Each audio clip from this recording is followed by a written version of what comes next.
Let's see. I think it should work now. Ha. Hi. Hi. OMG. This is the first time I've joined someone else. Like, I'm actually having a conversation on Instagram. Oh, how exciting. Wow. And look, we just are wearing the exact same colors. Wow. You need to tilt your camera so that I can see the color. Can you? Oh, yeah. Let me see what you're wearing. Wow. Yeah.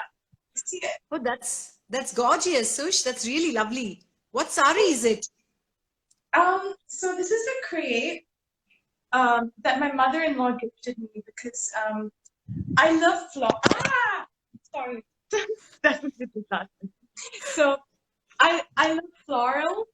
So Okay. she realized that I was going through this phase of like trying all sorts of floral blouses and floral sarees, and so Yeah. she did me one with a floral. Wow. And I see you have a new haircut as well. I know. It's really nice. This is the shortest my hair has been since I was 5 or something. I'm really jealous because we haven't been able to go out and, even go to the salon. So even if I want a hair, yeah. So Chennai is in lockdown, as you know, right? Yeah. I think Singapore has partially opened up. It's partially opened up. We can meet up to 5 people now. Oh, wow. Have you done that already? I have. I was waiting to do it. So I met exactly 5 other people. Or 4. Actually, I met only 4 other people. I kept it with me. And did you meet your real bestie, the little golden retriever? So, I mean, for people who've joined us, my neighbor has a golden retriever. I often kidnap, and then I who's an Instagram sensation, by the way. Yeah, that's true. I feel like more than me being a musician, a lot of people know that I'm a dog owner, but I'm not even that. Because but yeah, now I can fly her. And I'm going to kidnap her tomorrow. Oh, wow. Looking forward to that. Anyway, so for those who've joined, I'm just going to introduce Sushma, just formally and just based on my interaction with Sushma. Sushma is, I think, equally divides her time equally between Singapore and Chennai. She is a chartered accountant by qualification, but a full-time musician, a full-time classical musician, but also somebody, I think, who's not in any way limited by her classical training, and is someone who's constantly looking for avenues to tap into her classical music tradition and training to find interesting and innovative ways of expressing it to audiences who are not necessarily familiar with the world of the classical. She's also a researcher, an educator, and a very, very good writer. I've had the opportunity of knowing Sushma for the last 8 years now, ever since I started Aalaap, and we've chatted endlessly, shared many a secret, and collaborated on a whole host of projects that have helped people access classical music and its very, very large and beautiful world in ways that are fun, engaging, and accessible. Sushma, thank you so much for being here.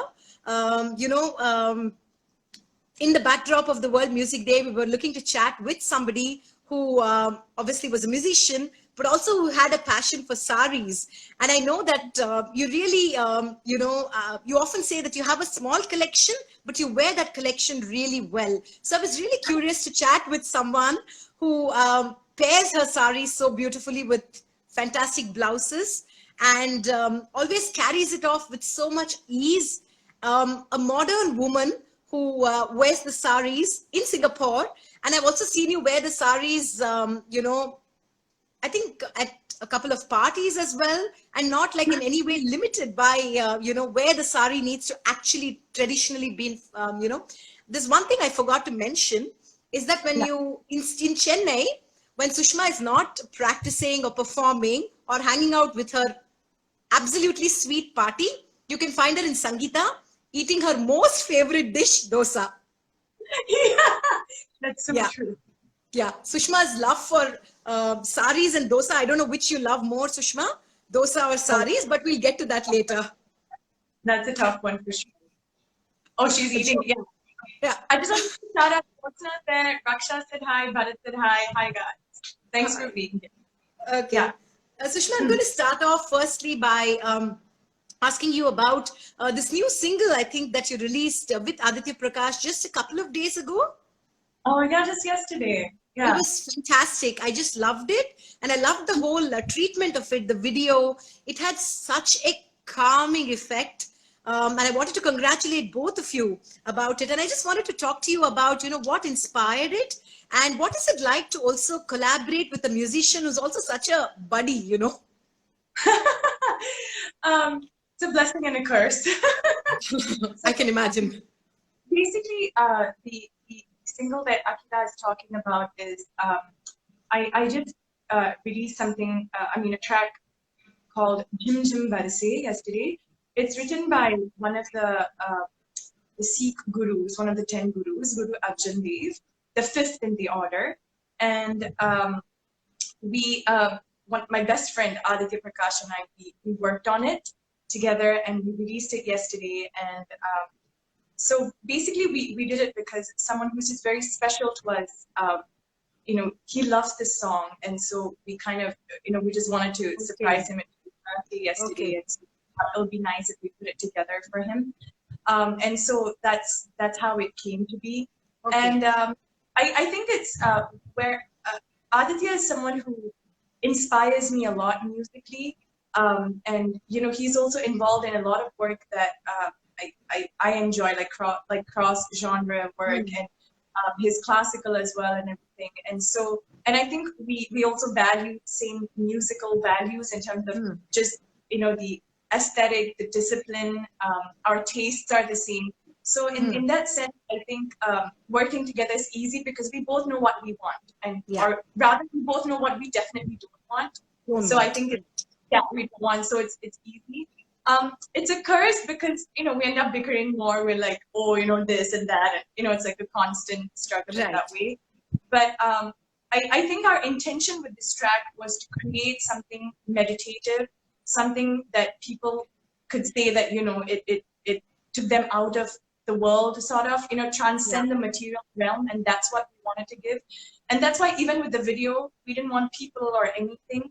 I think that was a fantastic move, because I almost thought that it would make for such a lovely a track before you just went to bed. It has that really soothing quality about it, and it's really beautiful. So we did, actually those are not stock footage.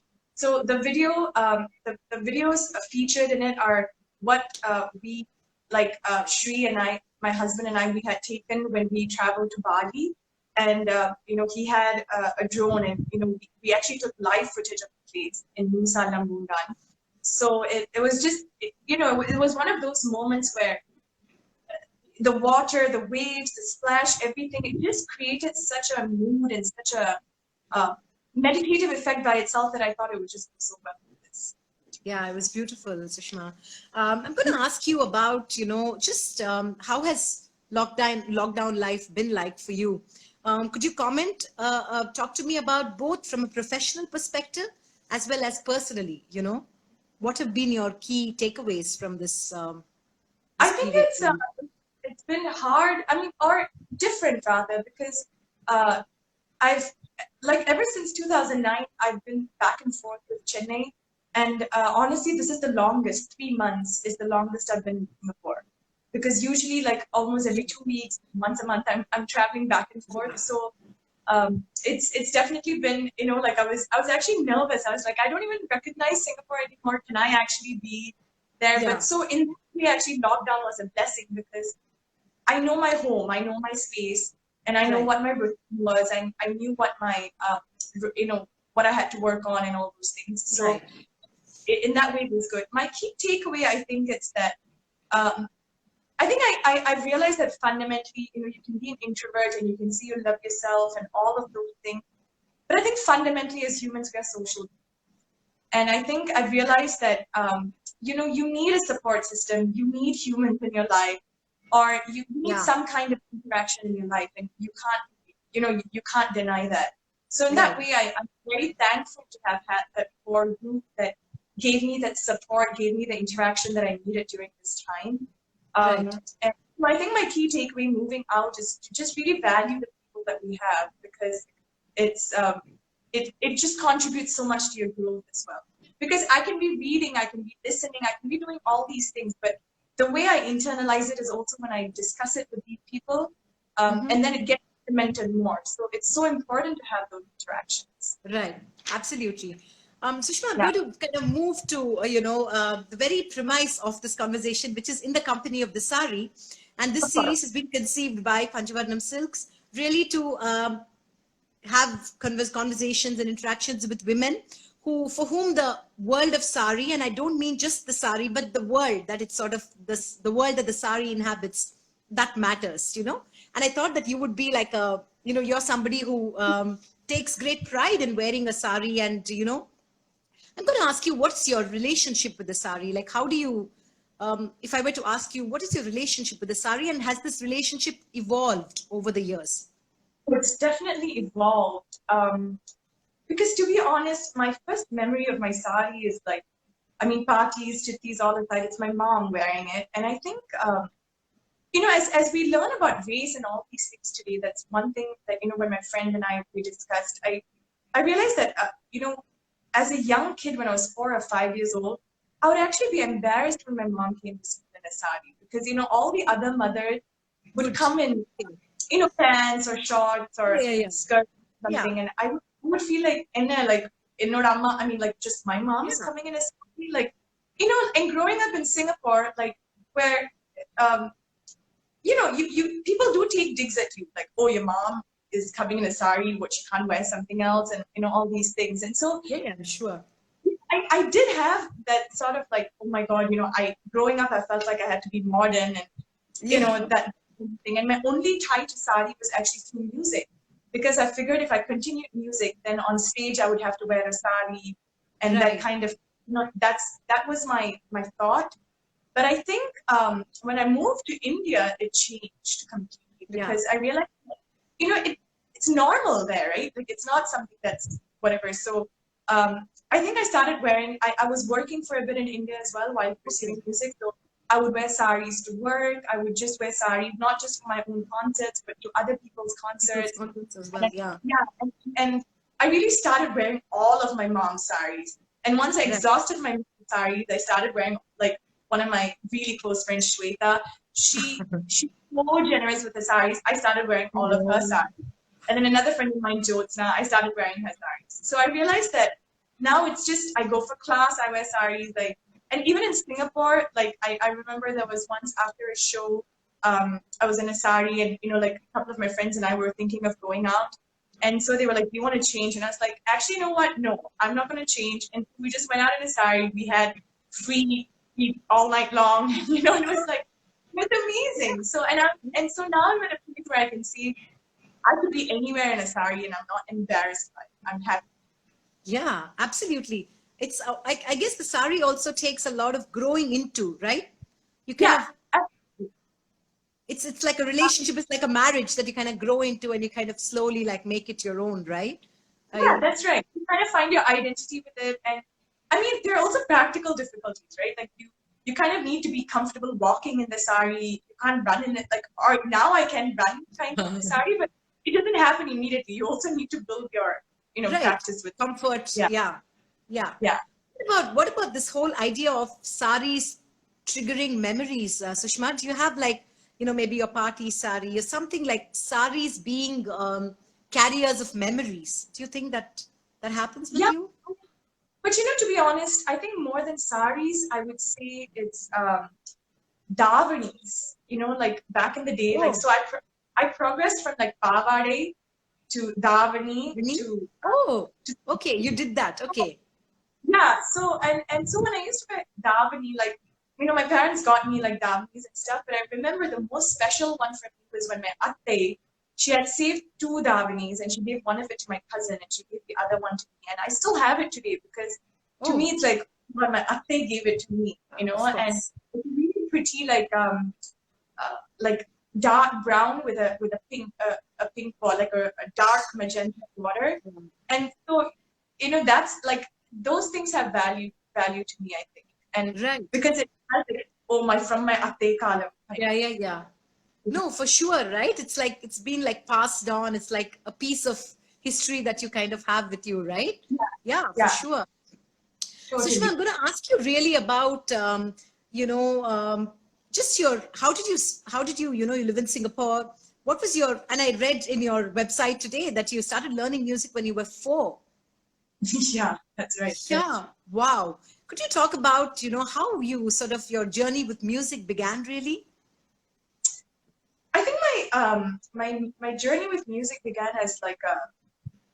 as a way for my parents to keep me rooted in Indian culture, because they moved back in 1982, and I think one of the things which I personally noticed amongst a lot of NIR parents here is like they're so scared, like, oh my God, my kids need to be rooted in Indian culture. Yeah. And somehow music becomes the way to keep them rooted in Indian culture. Yeah, right? So for sure.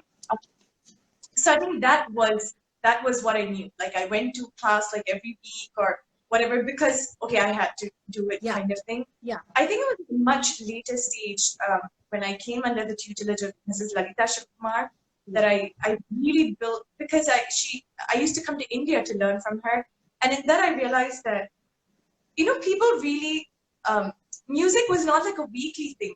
Music was like a way of life, and I think it really consumed me, that idea that it can be a way of life. So at that time it really transformed, and I really wanted to make it a way of life for me, not just something that I thought of only when it's time to think of it, but it's something that like just keeps brewing in my head, and I just keep thinking about it all the time. Right.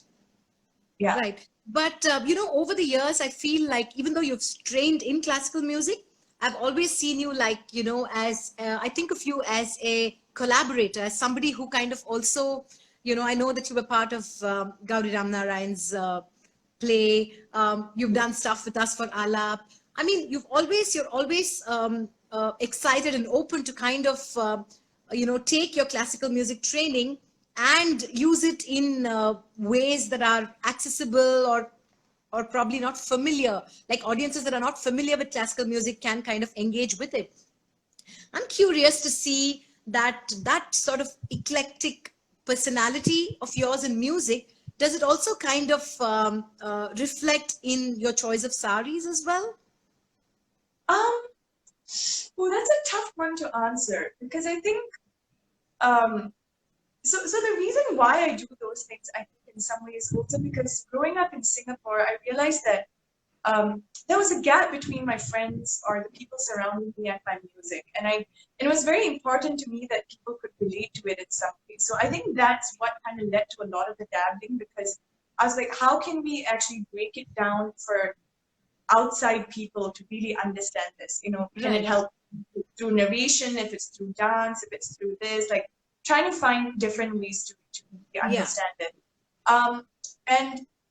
But I think fundamentally all of it is still rooted in traditionalism, because I still want Carnatic music to be Carnatic.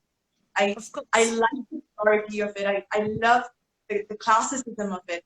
And so maybe in that way, I think my sari choice is also that, which is that I do like the really like typical classic saris, and like even the pretty saris, like the cottons and all of those. But I guess like I bring in my aesthetic by like kind of playing around with the blouses or matching them differently, because I guess that's how I am. I have all these quirks, and while it's traditional, it has all these quirks. So I guess that's the parallel that I would draw. Yeah, I mean, because I always think, and I said this in my previous conversation with Janaki and Dhwani as well, that somehow like aesthetics, people who are inherently aesthetic, whether it's music or design or, visual artists, they also wear their saris like that. Aesthetics also translates into the way they dress up, right? Yeah, absolutely. Yeah.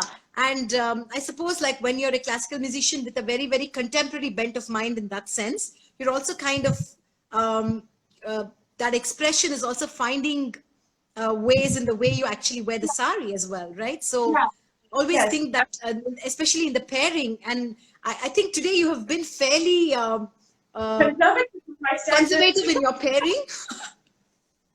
I know. In fact, talking about pairing, I remember sometimes I get so excited about it. Even when I want to go on stage during season, there'll be a traditional Kanjivaram, and I would want to wear like a really, floral blouse or like something with stripes or checks. And my friends would have to be like, okay, please, this is a kacheri. You have Sabha organizers and mommies and mamas. Can you please keep it to, tone it down, tone it down. Yeah. So I'll be like, okay, fine, and try to go for it more tone.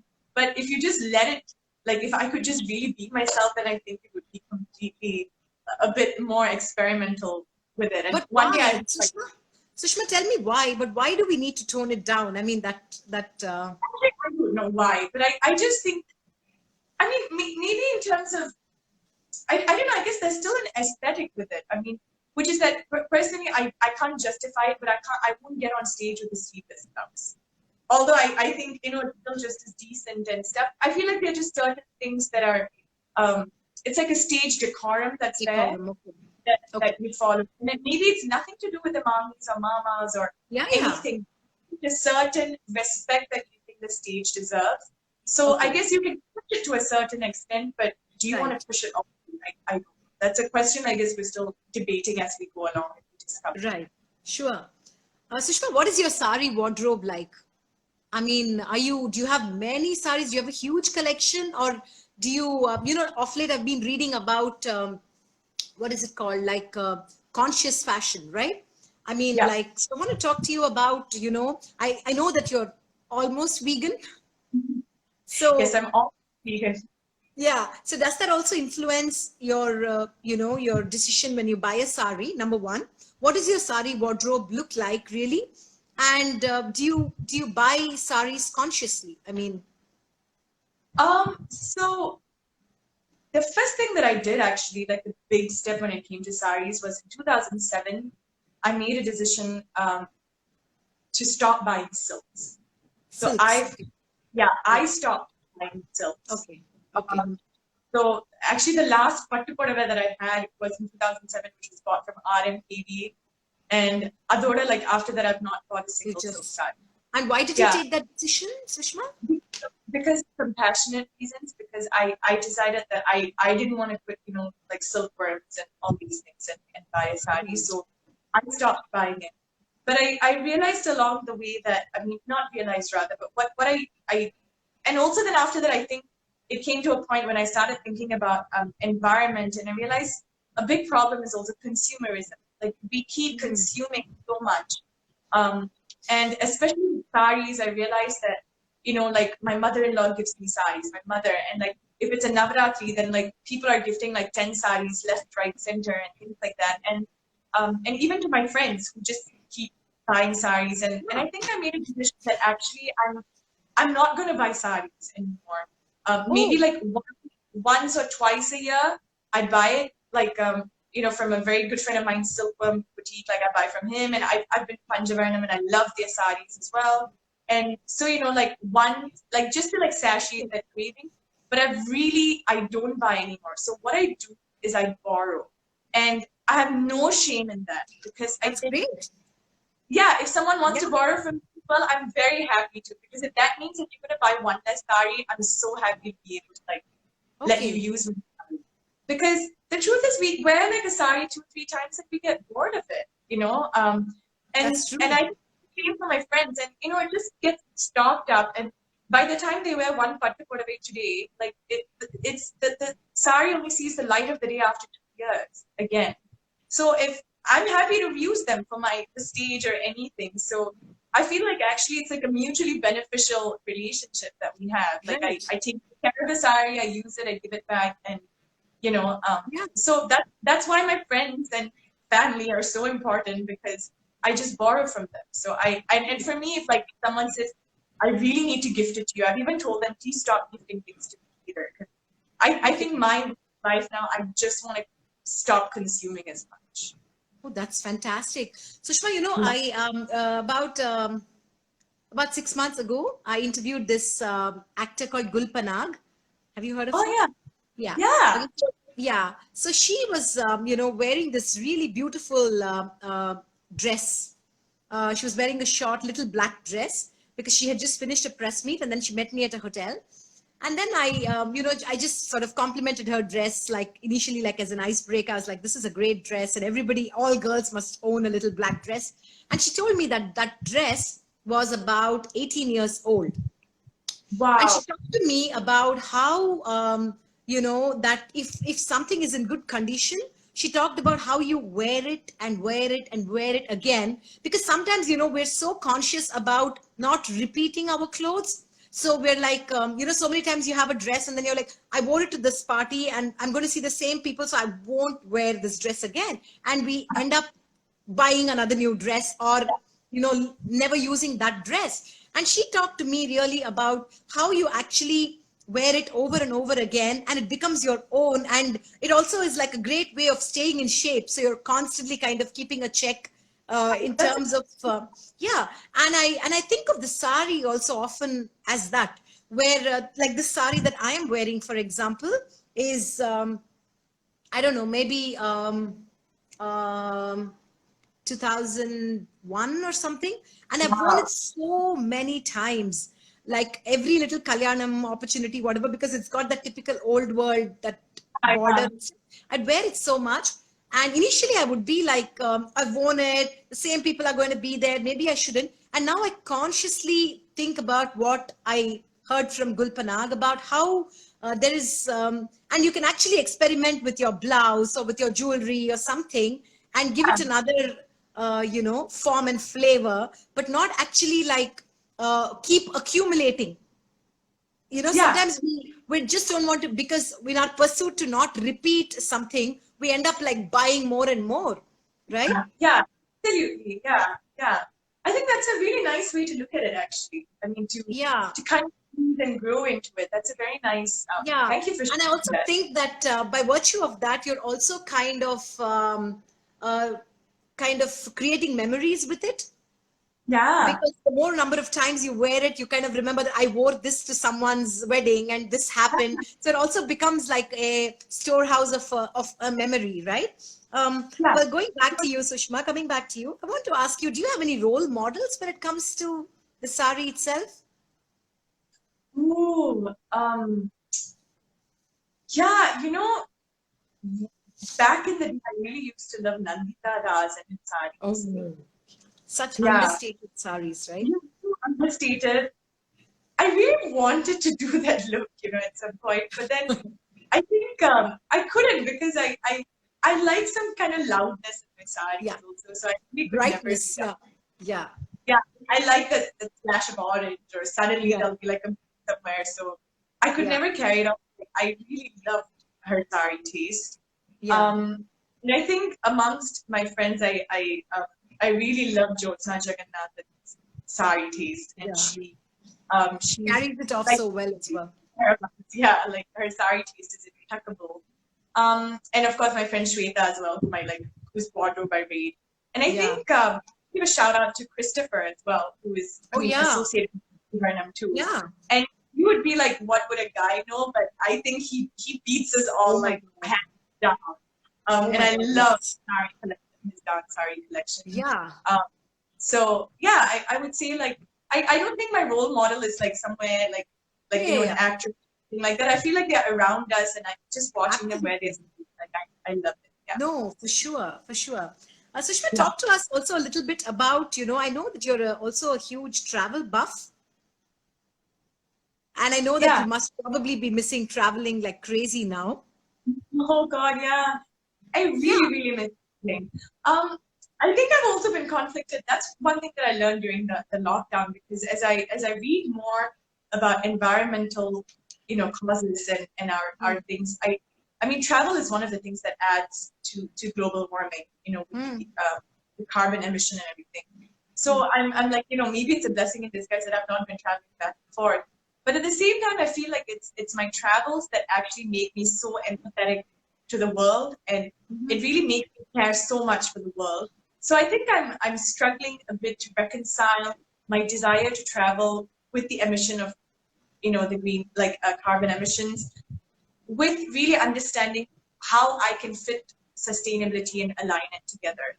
But if you're just talking about travel alone, I love it. I miss it.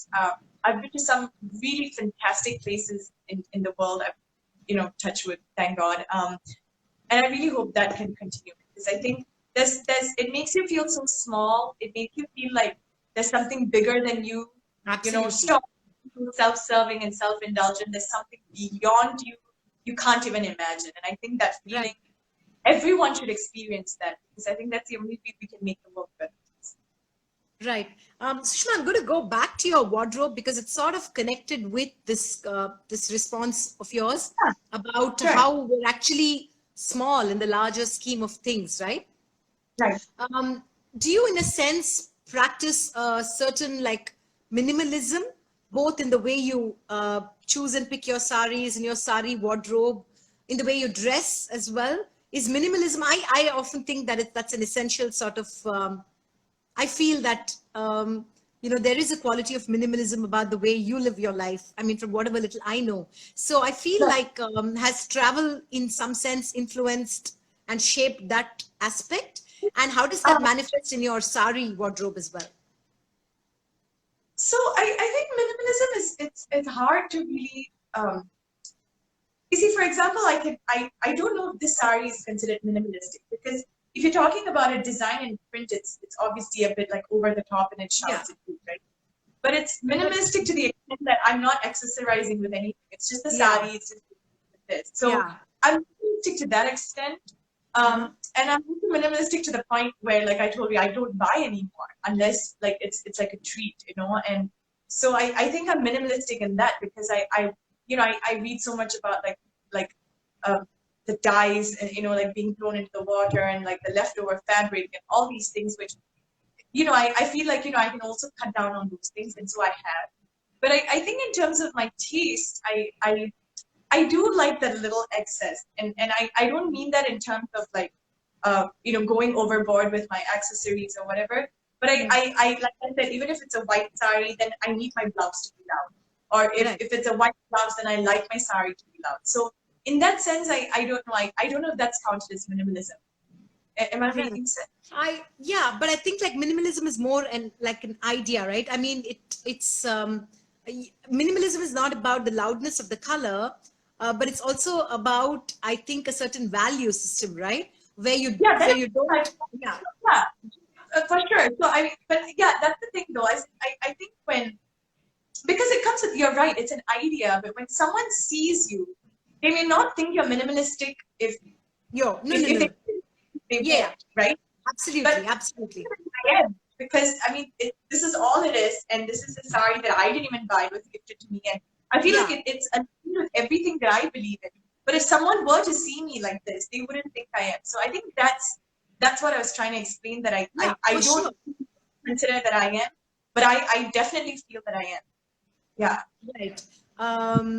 Minimal lifestyle is different from your aesthetic preference. Yeah, absolutely. For sure. But I had like a question to ask you when it came to, when you talked about your travel, something specifically came to be about this idea of minimalism. Sushma, talk to us about when you chose to become a vegan, and then I'll come back to that question. It'll come back to me. When did you choose to become vegan, and what really, sort of triggered that decision? I have to clarify that I'm almost vegan. And the reason I say this is because when I go to my parties, places, and things like that, it's very hard to explain, or even to my parents' place, it's very hard to explain that I'm not eating thair anymore, or I'm not eating kurma anymore. And so they're like, it's okay. And so they serve it. And so at that point, I'm like, okay, I can't fight. Yeah, I give up. And also, when you go out, you don't know if they're going to put ghee or not. I generally don't like ghee anyway, so I avoid it. But so all these things, I say I'm almost vegan because I can't avoid these. But I'm vegan to the extent that I consciously don't buy things anymore. Once in a while, I do have my thair craving, and I have my thair craving, like thair sadam fix or something.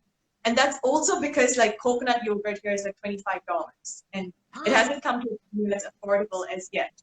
So I face that problem, but I've cut out milk, butter, and all those things. And I made the decision in, I think August 2018 was when I specifically said, no, I'm definitely going to try.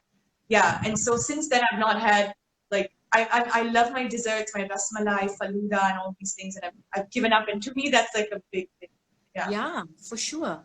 So Sushma, the question came back to me. So I was going to ask you that if you don't buy silks anymore and you only buy a couple of saris every, twice a year or something, what kind of saris, what kind of fabrics do you actually buy? Like, what kind of weaves do you like? So I buy cottons. Okay. I buy like Chanderi cottons, or I like Mangalpuri cotton. Yeah. Yeah. And Ikats? Oh, I love Ikats too. Yeah, totally. I love Ikats. And I love, oh my God, it'll come back to me. Like it's like at the tip of my tongue. Which state of India does it come from? Odisha. Yeah. My mom got me one. Ikat must be, right? Ikat, not Pochampalli. Sorry, that's not Orissa. Yeah, that's Andhra Pradesh. Yeah, the border of Andhra Pradesh and Orissa. Yeah. So yeah, beautiful. Yeah, I love Pochampallis. Yeah. Oh, somebody says Sambalpuri. Oh, those are beautiful as well. But they're usually in silk, right? Sambalpuri is usually like a silk weave, right? I know about that. Yeah, I mean, I'm also bad. Answer that. Yeah. Is it usually Shivakami? Yeah. You have to tell us. Yeah, okay. You have to tell us. Yeah. Yeah, Sushma, but you're kind of like inspiring me to like, sort of adopt this minimalist lifestyle in Saree. I hope a lot of people can. I mean, in the sense that I feel like if we actually build a circle where people are buying things and, you buy a few and you kind of just exchange, I feel like it actually, it's a very sustainable thing to do. And a second thing which I've actually started doing is I've started converting my saris to dresses and gowns. Oh, wow. So, so like one of my mom's crepe saris, I just, stitched it into she says it's a cotton. Usually a cotton. Thank you. Yeah. Thank you, Shivakami. I just converted it into like a gown that I wore to a friend's wedding. And then there was another one that I converted into like a skirt and a top. So I've started doing that too when I get bored of it as a sari. And I've also converted it into Punjabis. It's like kurta and cotton. That's great. Sort of like refurbishing it, right? That's fantastic. Yeah. Part of it. You're like, oh, I did something new with it and I compared. Yeah. Sushma, talk to us about your recent album, Sa, right? Oh, yeah. I mean, it's really beautiful. So talk to us a little bit, and it would be lovely. I know that, I mean, I didn't ask you for this, but is there any way that you could probably sing us just a couple of lines from it or something, just so we get a sense of? Yeah, of course. Yeah. So just a little bit about. Oh. Okay. Gosh, really? Okay. Star was basically it's my debut album, and I just wanted to work with my friends who also inspire me a lot, like like Aditya, Sumi, Praveen. In fact, the first song that I worked on for that EP was the third track in the EP of Vitoba, and Praveen was the one. He's a percussionist and producer. He was the one who was like, Sush, like, if you want to work on something, tell me, we'll do it together. And I'm so grateful that he actually came forward that way, and we did that. And then my friend Aditya as well, who helped me arrange Mallika, the second song on the track, and collaborated with me for the first one. It was just like, I think I just, like, these people inspire me with their music. They do their own things. And then I think I came to a point, I was like, hey, enough. You guys are doing your thing. I need you guys to do something with me. And I want to do something with you because you guys inspire me. So let's do this together. So that's how it came to be. And I think it's, so Sa, because, Sa is the first note of the Ramapadanisa. And then it was a kind of symbolic of me, kind of like, it's my first step. It's the first thing I'm doing. And that's what I wanted to, and I wanted to kind of explore classical music with a contemporary aesthetic. That's what I wanted to do. Right. And are you working on anything else, Sushma, now? Like, is there anything that you're... Yeah, I I've just kind of started, like, we were just talking about environmentalism and everything, right? So I think my next project is definitely going to be nature related, because I think it's something that I feel so strongly about, like plastic and nature and animals and, environmental degradation and everything. And I think music is the thing that's closest to me. And I want to find a way to express my frustration or my disappointment or my happiness and wonderment through a medium that I know best, music. So that's what I want to do. So that's what my next project is. Wow, that's great. Have you been working on something during the lockdown, Sushma? Like anything specific, or have you just been kind of thinking? I mean, no pressure. I'm just like asking you because everyone's also been in this I know everyone now going on pressure to perform, right, during the lockdown, which is a big pressurizing in itself. So if I come out alive, I'm like happy. Yeah, that's absolutely. I mean, I just read this beautiful post about how, like, somebody was like, have you been teaching your child, engaging with your child? And I'm like, the very fact that you are parenting in a pandemic, I'm glad I'm just getting by every day is in itself an achievement, right? To kind of, I don't want to kind of pack things and, just say that I taught him like the 5 tables or something like that. I'm not in that game. It's about competition. It's about what you can do. Right. I think like I've worked on is I've worked on my classical Carnatic itself, just learning the songs and, like singing them over and over again, just, kind of trying to really like assert the importance of repetition to myself. So I think that, not getting tired of a song because I've sung it 5 times. Push it, can you sing it 10 times? Can you push the same sangati for 10 times? Like that. That's what I've been pushing myself. I've been working, I'll be working rather with Amrit Ramnath, Bombay Jayashree son. We worked on one track and, we're thinking of working on a couple more together and we'll be putting them out at some point. And then I've also been thinking about this nature project. So I think there are a lot of things I'm thinking about and, when it'll mission and when it will see the light of the day, that I don't know. But I think in some way, I think it's been interesting to just stimulate it musically, to find inspiration amongst my peers. I think that itself I'm grateful for. Yeah.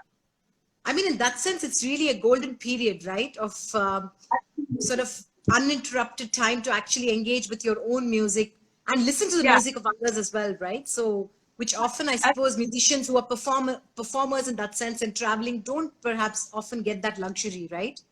Yeah, they definitely don't.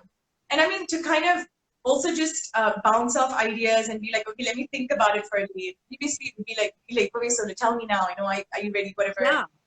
It's just, so much, it's more relaxed in that sense. And so I think we're never going to get back this time. Right. But also, Sushma, are you, but it's also it's an uncertain time, right? I'm sure as a full-time musician, it must be a bit unknowing, what the future looks like. How have you kind of, dealt with this uncertainty, which I'm sure you're feeling it too, like, live experiences are it's going to take some time before we have a live performance, and it's going to take some time for the economy to pick up and for, artists to go back performing on stage, for audiences to start paying for performances. It's all going to take some time. How are you coping as a musician who is probably feeling that uncertainty and sort of the fragility of the situation in that sense? It's definitely tough. Especially more so because I see, like I wake up in the morning and I set out a routine for myself, but I come out and, I see Shri just switches on the laptop and from 9 to 6 does work. Yeah. And for me, I'm like, okay, I want to do these things today, but, and as an artist, you don't have like you don't get tangible products every day, right? Like you don't have something like, here, you did this today. It's not like that. So I think it plays on your mind, and sometimes you really question, did I have a productive day? Did I spend it the right way? And you have all these questions that you battle. And talking about work loss and stuff, a bunch of my concerts got canceled in the US, which was slated to happen in August and September. And then, some of the dates in Singapore have been canceled, and of course India, it's so unsure as well. I don't even know when I can travel back in And I think more than like thinking about it as a career, what I really miss is actually stage interaction. And I think there is an element of magic that actually happens. I mean, even now, we do Insta Live or, record, we can do studio and recordings and songs and stuff. But there's really something so magical that happens when you're on stage, when you're creating music with people. Even if it's a bad concert or a good concert, you're not thinking those things. When you're there, it's just the energy. And I really miss that, because that helps you grow, that helps you transcend this realm, that helps you be in a space that you just don't get otherwise. And I think that is what I really miss. Yeah. And also in a sense, a reality check, right? Kind of, I always feel that when you go up on stage and then you kind of get a performance gives you like a reality check, helps you assess where you are, Yeah. So on Instagram Live, you're just performing without an audience, right? You're just assuming there is an audience. Yeah. It can be a bit weird, I suppose. What, like performing on live on Instagram? Yeah. It's actually a bit I don't know, I guess in some ways it's become more it's actually more personal, because like right now it's we can say these things, we can say hi to people, and obviously on stage you can't. And even when you're performing for Facebook Live or Insta Live, they ask you questions like, oh, what ragam was this, or what ragam was this? You can respond back. And you don't get these things on stage. So I guess you create that kind of experience, and that's nice. But like I said, but I guess what I miss is like I said, I think it's just fundamentally different, because you don't have the two people whom you perform. Two or people for sure. Performing. Yeah. Right. Sushma, I'm not going to let you go without you singing a song, but I want to ask you one last question before we sign off. Have you ever shopped online for a sari? Would you ever shop online for a sari? You know that Panjavarnam is like an online store as well. Yeah. So would you ever shop online for a sari? Like, one period in 2000, actually I remember this, 2012, I was so obsessed with looking at saris online. Like I would just spend hours looking at them. And finally, and I would always be like, if I bought it, will the material be okay? I don't, and all those things.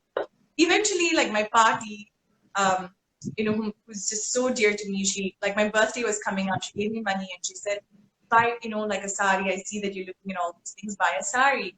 And so I said, okay. And so I said, since I have party money, let me get a sari special. I don't remember the website now. I bought the sari and it came and it was horrible, Akhila. It was like a really bad material, and like I just would never wear it. Like I would never have picked it up on the store by myself. And then I felt so bad. I felt so guilty that, oh my God, my party gave me money and I bought such a trash sari. So I've kept it in the cupboard for sentimental reasons. In the earlier part of this session, you asked me about like, do you have any saris that you're sentimental about? So I've kept it there for that, because my party gave it to me for my birthday, but I just don't know if I'll ever wear it again. Since then, I feel like I've just had a bad experience with saris. I don't know if I can bring myself to buy online again. I think there's like a certain charm to like feeling the sari, putting it against you, and looking at the mirror. And asking a couple of people. And I don't want to take all those things away. Those are the things that add so much beauty to our life. Yeah, absolutely. Sushma, how was your party, by the way? Is she safe? Is she doing okay? Yeah, she's very much safe. She's my chitti, so she's having a good time. She's happy, like we're not there, like bothering her. Right. You're also such a Mylapore girl, right, Sushma? When you come, you live in Mylapore. Your home is in Mylapore, right? What is your connection with Chennai and Mylapore, really? Like you said, I think I'm a Mylapore girl at heart. Like I love Kapali Temple. I love the tank. Whether the faith in God itself is a secondary question. It doesn't even matter, because that whole place is filled with memories. Walking with my mothers, my grandmothers, and just doing all these like important days, going there. And then after that, eating in Katpagam Barmes and buying vegetables back. it just brings me back to a very like simpler time. Back then, you know, when we didn't have internet or anything, like I would really just look forward to going to these places in the evening. I'd like you know, after class and everything during the day, I'll just be like, okay, can we go to Kapali Temple? It's not something I would ever say now, but you know, like it's just charm of it remains, and I'm very grateful for these memories. Yeah, beautiful. Sushma, if you can sing us a little something before we let you go. Yeah, do it. Hang on.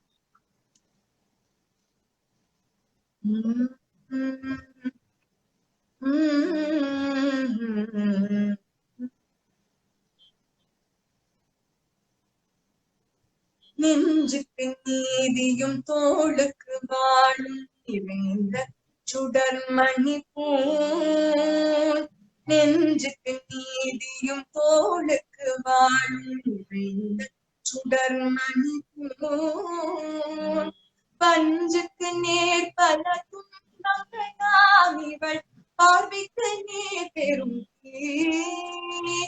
வஞ்சனையில் பகை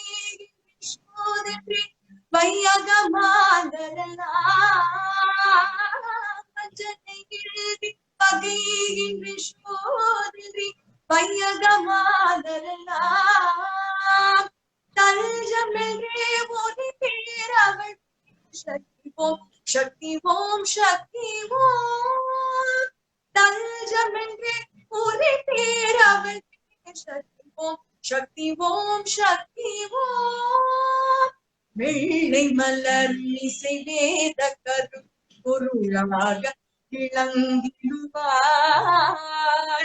வெள்ளை மலர் இசை வேத கரு பொருளாக விளங்கிடுவாய் தெள்ளுக்கலை தமிழ் வாழின கொண்டு விண்ணப்பம் செய்திடுவேன் எல்ல தந்தை பொழுதும் பயனில் திகிராத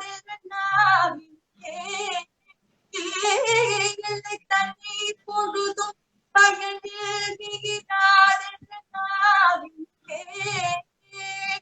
வெள்ளமென பொழிவாய் சக்தி வேல் சக்தி வேல் சக்தி வேல் வெள்ளமென பொழிவாய் சக்தி வேல் சக்தி வேல் சக்தி வேல் சக்தி வேல் ஓம் சக்தி ஓம் சக்தி ஓம் ஓம் சக்தி ஓம் சக்தி ஓம்.